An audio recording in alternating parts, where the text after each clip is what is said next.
Okay, तो अभी आ गए हमारे तो सुजुकी अर्टिगा की ड्राइविंग सीट पे और ड्राइविंग सीट पर से बात करते हैं कि हमें क्या कुछ फील होता है। तो सबसे पहले जब भी मैं यहाँ पे इंजन स्टार्ट करता हूँ तो आपको कहीं पे भी वाइब्रेशन देखने को नहीं मिलते हैं, ना तो वो स्टीयरिंग पर देखने को मिलते हैं, ना ही गियर नॉब पे या ना ही क्लच पेडल है, और कहीं पे भी आपको वाइब्रेशन देखने को नहीं मिलते हैं। उसके बाद मैं फर्स्ट गियर पे डाल के विदाउट एक्सीलरेशन इस गाड़ी को उठाने की ट्राई करता हूँ तो बहुत ही प्यार से, बहुत ही आराम से उठ जाती है। कोई भी परेशानी वहाँ पे आपको ये नहीं देगी।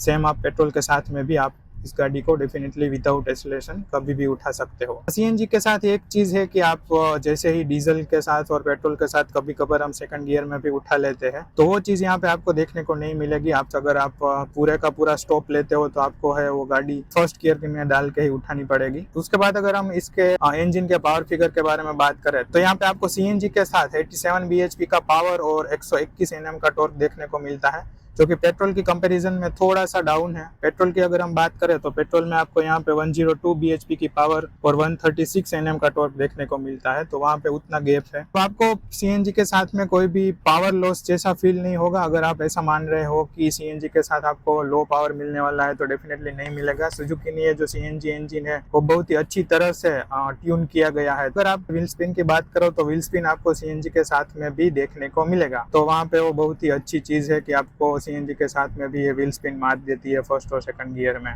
तो पावर लॉस जैसा कुछ महसूस नहीं होने वाला है। हालांकि जब आप पूरे लोड के साथ गाड़ी चलाते हो, मानो कि 7% के साथ गाड़ी चलाते हो, तो वहां पे आपको definitely as compare to petrol थोड़ी बहुत ऐसा लगेगा कि यहाँ पे मेरे को पावर है वो थोड़ा बहुत कम महसूस होता है। उसके अलावा कोई भी इश्यू आपको देखने को नहीं मिलेगा पावर के साथ में। अगर आप 1, 2 या फिर 4 बंदों के साथ गाड़ी चलाते हो तो जैसे ही पेट्रोल में चलती है वैसे ही यहाँ पे चलने वाली है। उसके बाद अगर हम बात करें कि पावर डिलीवरी यहाँ पे हमें कैसे मिलती है, तो डेफिनेटली इसका जो लो एंड है वो बहुत ही स्ट्रॉन्ग है, बहुत ही पावरफुल देखने को मिलता है। उसके बाद आप अगर मिड रेंज में जाओ तो वहां पे भी अच्छा खासा पावर है। अगर आप टॉप रेंज में जाते हो तो वहां पे आपको उतना खास पुल देखने को नहीं मिलता है, वहां पे जाकर पावर डिलीवरी लिनियर हो जाती है। तो जो भी निकालना है आपको लो एंड और मिड रेंज में निकाल लीजिए, वहां पे सबसे अच्छी एफिशिएंसी दे देगा ये इंजन, और उसके साथ वहां पे आपको पावर भी अच्छा खासा दे देगा। मतलब आपको जो पुशअप चाहिए वो पुशअप आपको लो रेंज और मिड रेंज के साथ देखने को मिलता है। टॉप में इसे खींचना मत, क्योंकि वहां पे कुछ नहीं है तो खामखा आप अपनी फ्यूल एफिशिएंसी है वो ड्रॉप करने वाले हो। सुजुकी अपना इंजन ऐसे ही डिजाइन करता है ताकि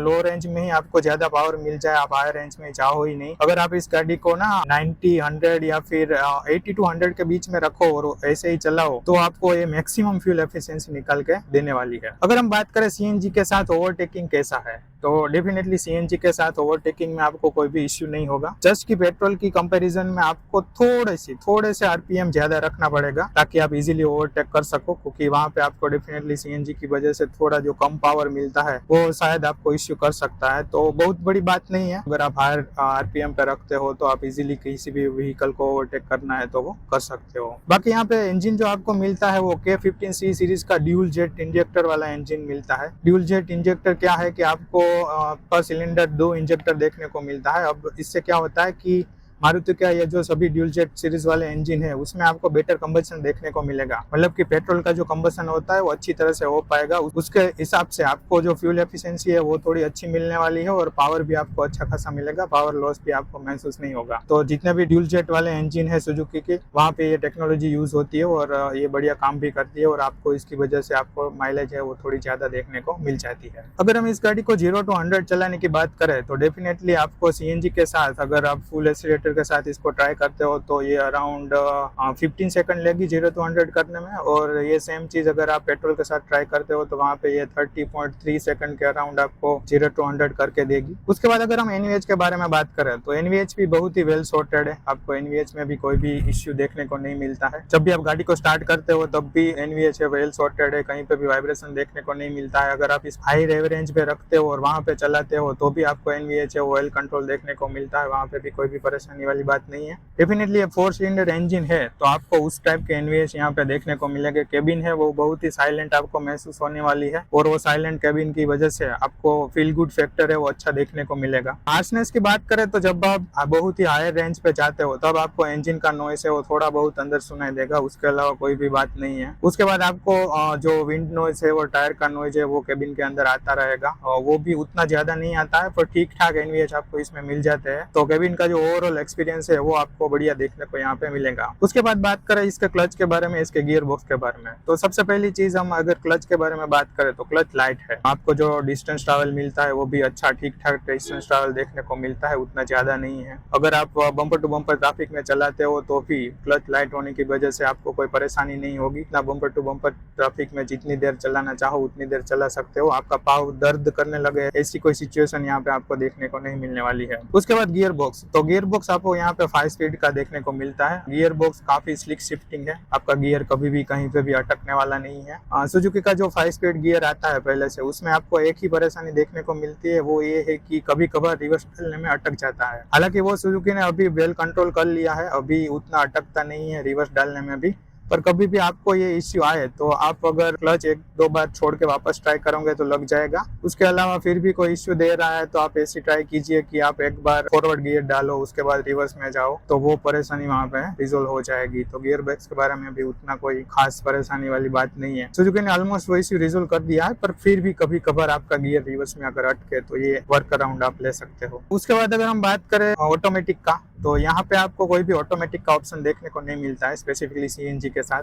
अदरवाइज आप अगर पेट्रोल के साथ जाते हो तो यहाँ पे आपको 6 स्पीड टॉर्क कन्वर्टर का ऑप्शन देखने को मिल जाएगा। 6 स्पीड में अभी टाटा ने ऑटोमेटिक लाया है, तो मैं मान सकता हूँ कि सुजुकी भी बहुत ही जल्द वो टेक्नोलॉजी अपने सुजुकी की गाड़ियों में भी लाकर रख देंगी। तो आपको इन फ्यूचर ऑटोमेटिक सीएनजी का ऑप्शन सुजुकी के साथ देखने को मिल सकता है, पर फिलहाल के लिए कोई भी ऑटोमेटिक का ऑप्शन यहाँ पे आपको देखने को नहीं मिलेगा। क्लच और गियर बॉक्स के बारे में आपको यहाँ पे मारुति का जो डीएनए होता है वो बरकरार देखने को मिलता है एज यूजुअल, तो आपको वो बहुत ही आरामदायक ड्राइविंग फील देगा। गियर बॉक्स और क्लच कभी भी अटकेगा ऐसा कोई सीन आपको देखने को नहीं मिलने वाला है। उसके बाद बात करते हैं ड्राइविंग डायनामिक्स के बारे में, स्टीयरिंग के बारे में। तो सबसे पहले स्टीयरिंग के बारे में बात करें तो स्टीयरिंग आपको जो एक्सपेक्टेड सुजुकी और हुंडई की गाड़ी में देखने को मिलता है वैसा ही यहाँ पे भी महसूस होगा। फ्लैट में थोड़ी बहुत आपको जगह देखने को मिलती है, वहाँ पे स्टीयरिंग अनरेस्पॉन्सिव लगेगा। अदरवाइज आप जजमेंट 100% ले पाओगे, मतलब कितना मोड़ने पे कहाँ पे गाड़ी जाएगी। आपको अगर सडन कोई लेन चेंज करनी है तो आप वो भी कर सकते हो, तो वहाँ पे भी कोई भी इश्यू नहीं है स्टीयरिंग के बारे में। सिर्फ उतना ही है कि उतना एक्यूरेट नहीं है जैसे कि हमने VW की कारों के साथ देखा है, तो वैसा स्टीयरिंग आपको यहाँ पे देखने को नहीं मिलता है। पर आप डेफिनेटली 100% अंदाजा लगा सकते हो कि कितना स्टीयरिंग मोड़ने पर मेरी गाड़ी कहाँ पे जाएगी। मैं आपको एक चीज दिखाना भूल गया था कि इसका जो स्टीयरिंग है वो वापस सेंटर में आ जाता है, मतलब सेंटरेबल है।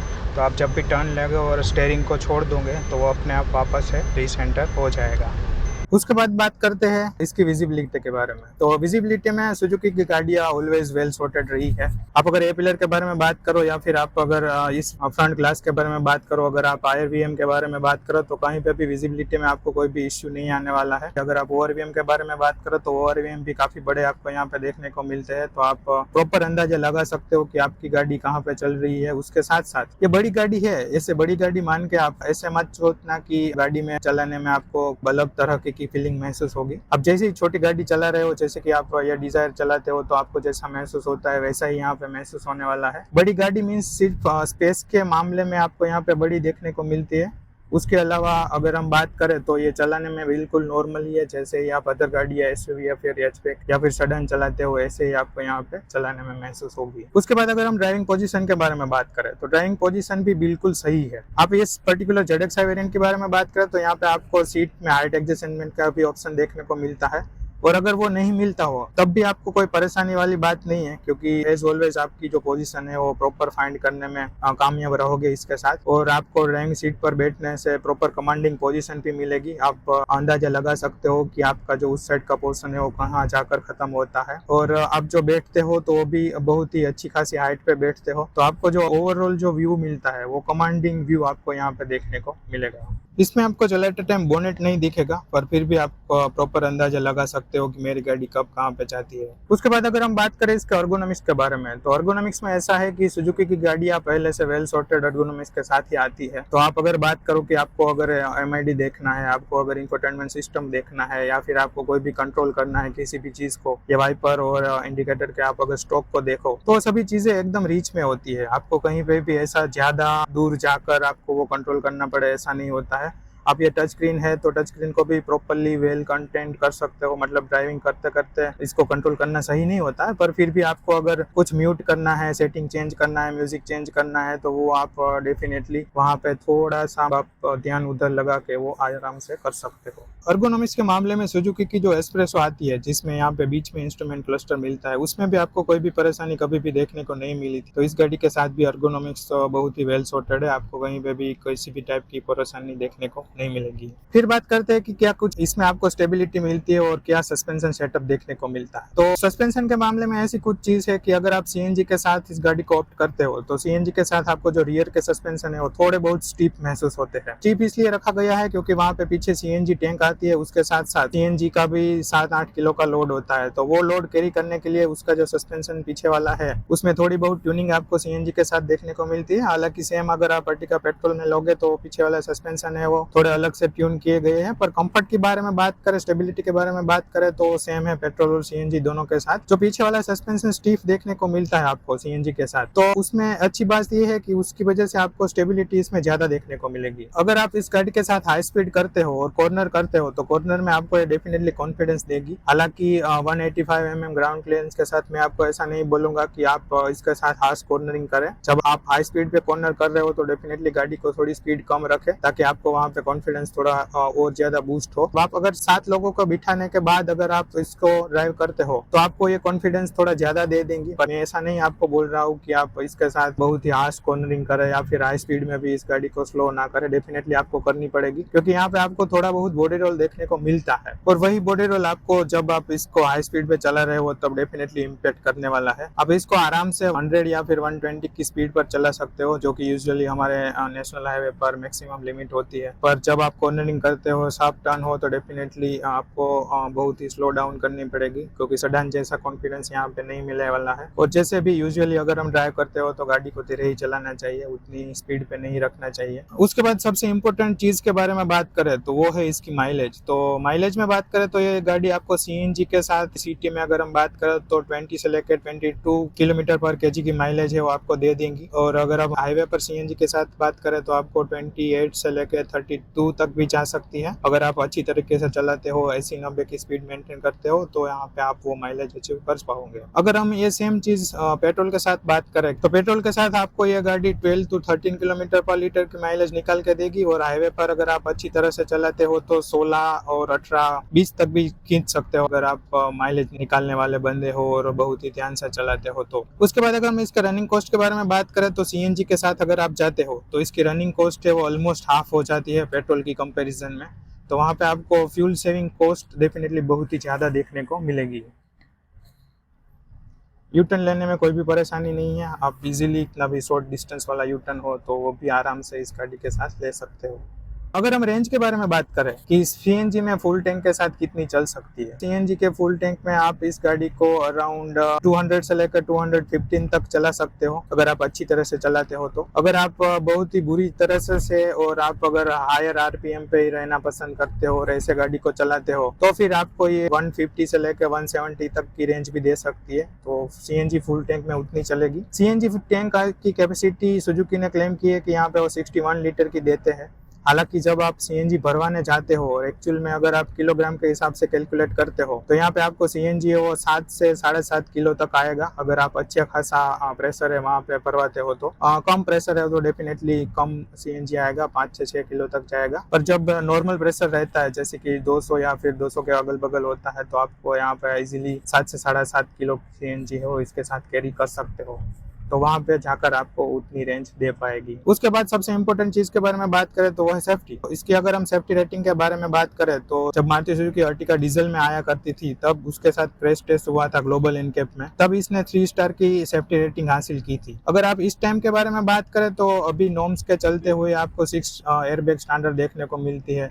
हालांकि ये ZXi वेरिएंट में अभी 6 एयरबैग तो आपको देखने को नहीं मिलती है, पर अभी 6 एयरबैग अगर स्टैंडर्ड हो जाए उसके बाद अगर इसका रेट रेस वापस से किया जाए तो हो सकता है कि अगेन ये 3 स्टार या फिर 6 एयरबैग की वजह से 4 स्टार तक जाकर आए, क्योंकि इसमें ABS EBD जैसी कई सारे चीजें अभी स्टैंडर्ड मिलने लगी है। तो सेफ्टी रेटिंग के बारे में उतना खास कुछ अंदाजा नहीं लगा सकते हो, पर फिर भी अभी के लिए हम ये मान के चल सकते हैं कि 3 या 4 स्टार के अराउंड ये सेफ्टी लेकर आएगी। उसके बाद अगर हम इसके ब्रेकिंग के बारे में बात करें तो ब्रेकिंग में आपको जो बाइट में देखने को मिलती है वो नॉर्मल मिलती है, जैसे आपने सुजुकी और हुंडई की सभी गाड़ियों चलाई है वैसे ही बाइट आपको देखने को मिलेंगी। महिंद्रा जैसा सीन नहीं है कि महिंद्रा के केस में क्या होता है कि वहाँ पे ब्रेकिंग बाइट है वो डेफिनेटली बहुत ही स्ट्रॉन्ग देखने को आपको मिलती है, तो यहाँ पे वो सीन नहीं है, आपको नॉर्मल तरह की बाइट देखने को मिलती है। आपको अंदाजा लग जाएगा कि कितने डिस्टेंस पे आपकी गाड़ी है वो स्टॉप होने वाली है।